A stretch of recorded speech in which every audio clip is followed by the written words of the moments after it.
Voilà di bare na mais di leen gërëm di leen sant di féliciter encore une fois le président de la République ak aussi le Premier ministre donc merci beaucoup ci invitation.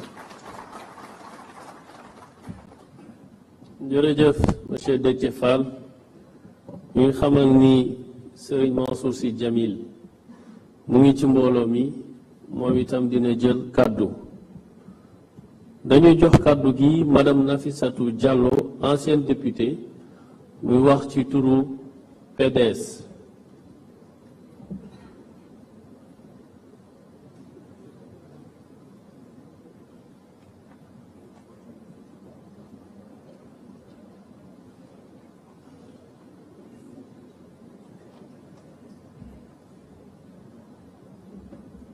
Monsieur le Président de la République, Monsieur le Président de l'Assemblée nationale, Monsieur le Premier ministre, Mesdames, Messieurs les membres du gouvernement, chers représentants des partis politiques et de la société civile, distingués invités. Je prends la parole au nom du Parti démocratique sénégalais pour saluer l'organisation de ce dialogue national et surtout pour réaffirmer l'attachement constant de notre parti à la concertation, au consensus et à la recherche de solutions partagées.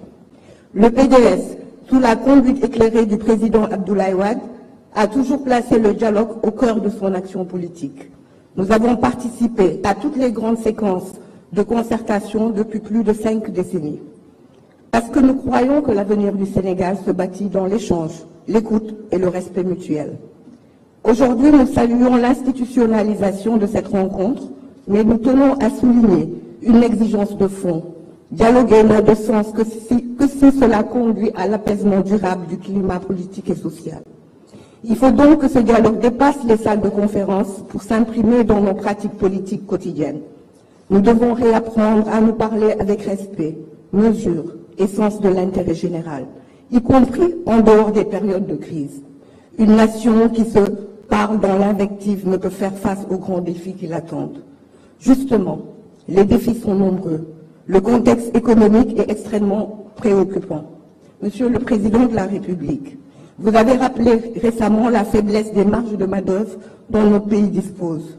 Le Sénégal connaît un endettement préoccupant, une croissance ralentie, une pression fiscale insoutenable et une jeunesse de plus en plus désabusée. C'est pourquoi le PDS propose qu'un dialogue sur notre économie se tienne dans les meilleurs délais.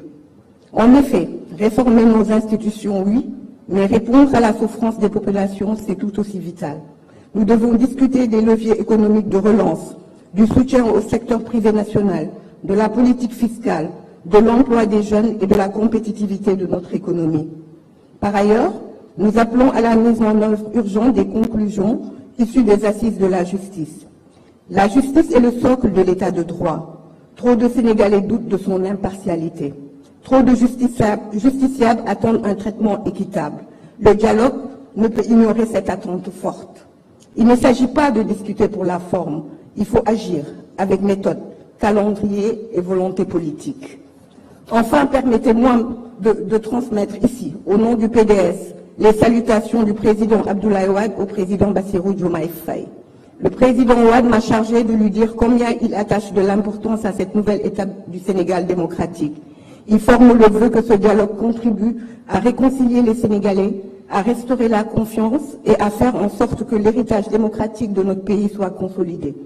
Le PDS, malgré les épreuves récentes, reste debout, fidèle à ses idéaux et déterminé à participer activement à toute initiative sincère visant à sortir notre pays de la crise.